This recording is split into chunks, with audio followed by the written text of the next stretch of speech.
My sister, who recently joined Reddit and will hopefully come across this, is a doctor. 25 years ago, when she treated her very first patient after completing her residency, the patient refused to let her examine her breasts, which were painful and required a mammogram to investigate a lump.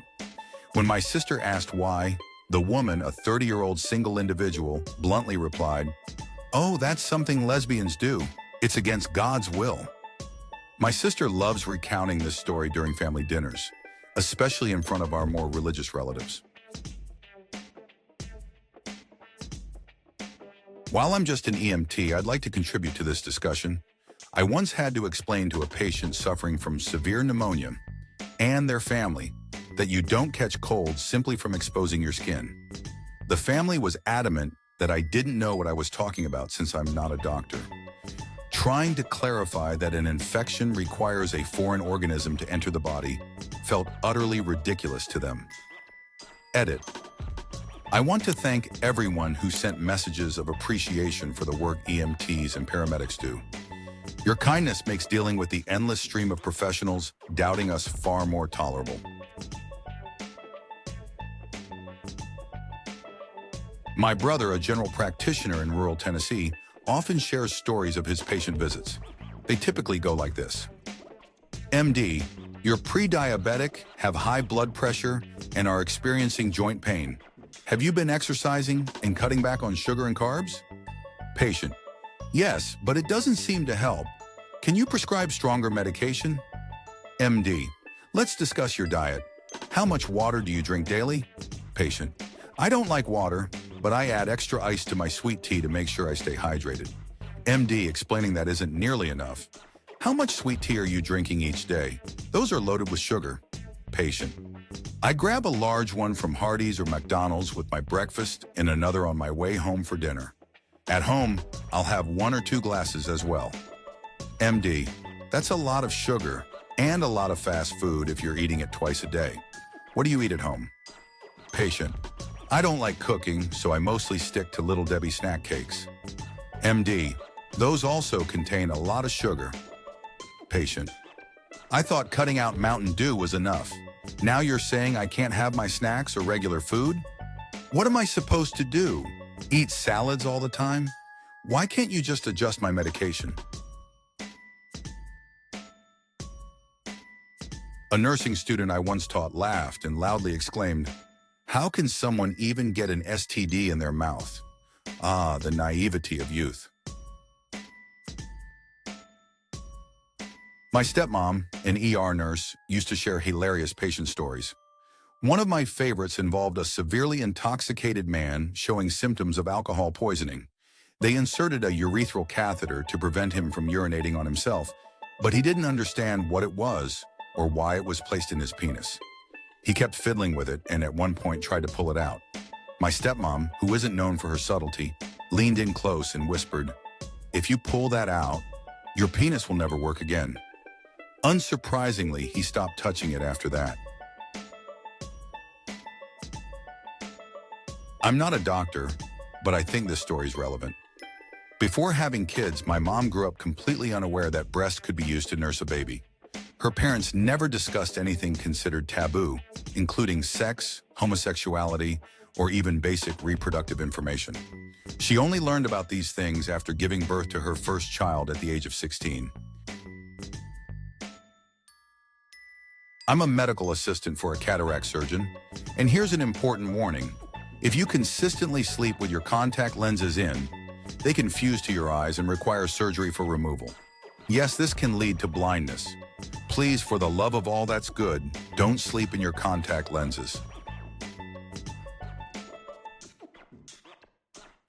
Well, it seems she's about 30 days pregnant. Congratulations. But how can she be pregnant? She's only around her brother. Turns out they don't follow the same moral standards as most of us. Veterinarian.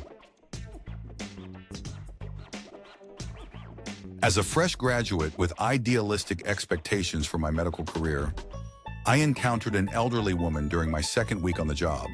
She was extremely ill, and her care was very complex. Her family, however, was even more challenging. They argued nonstop about everything. The food, the nurses, and every decision we made. She had multiple children who didn't get along and refused to communicate with each other, meaning we had to update each one individually because they all insisted on hearing it from a doctor. One particularly frustrating conversation involved explaining why we couldn't give her Gatorade through her IV drip. Her son argued, "She likes Gatorade. If she's drinking it, why can't you administer it through the IV?" We explained why it wasn't suitable. He frowned. "But it's isotonic." We explained again. "Yeah, but Gatorade has more electrolytes." Another explanation.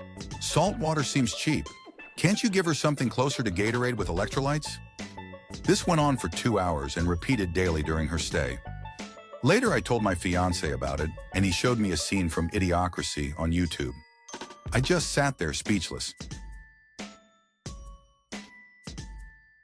My dad, who isn't a doctor, once had to inform a patient they weren't pregnant.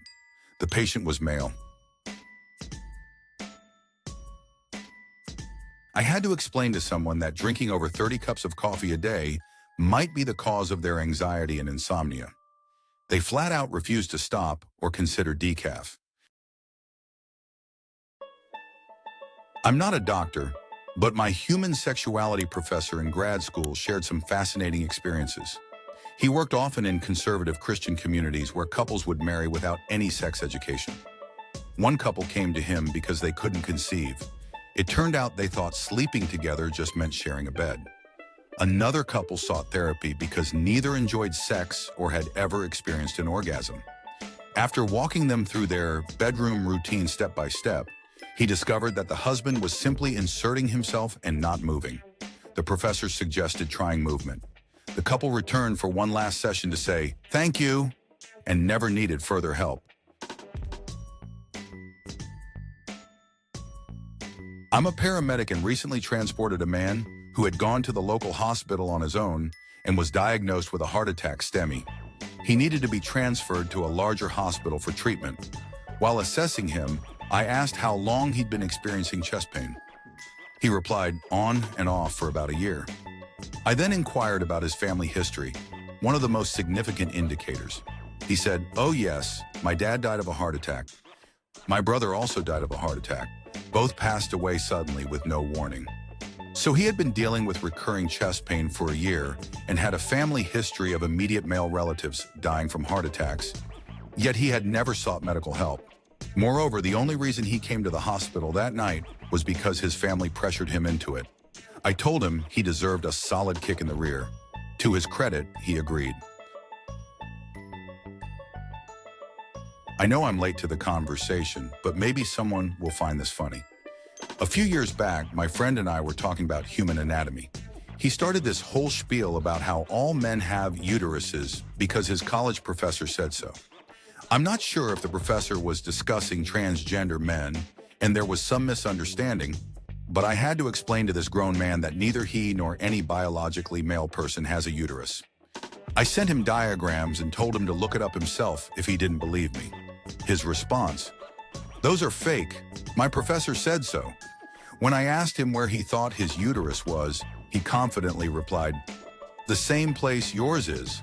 I countered, "Oh, so you have a vagina?" He angrily retorted, "Men don't have vaginas." I then explained that if he didn't have a vagina, he also didn't have a uterus. He laughed and said, "Sure, believe what you want." Yes, I will believe actual anatomy. We stopped being friends after that, especially since I asked multiple times if he was joking, and he insisted he wasn't. A patient came in at 2 a.m. for insomnia, clearly high out of her mind. Her heart rate was 200, and she couldn't sit still, practically bouncing off the walls. I suggested she might want to cut back on the cocaine. Her response: "But doctor, I love cocaine." Okay,